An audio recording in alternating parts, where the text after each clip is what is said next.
Aku namanya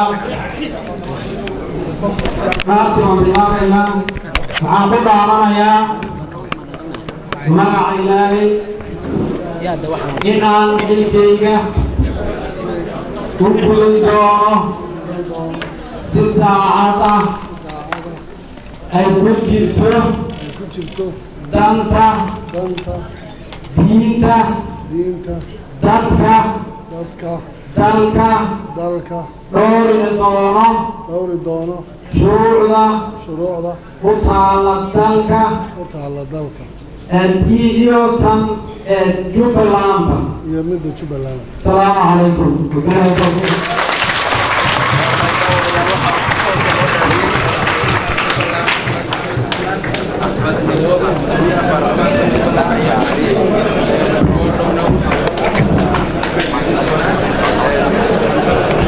waxaan codsanaynaa in madaxweynaha la doortay uu hore u soo kaca oo uu ka gudoomo gudoomiyaha baarlamaanka shahaadada caddaynaysa natiijada.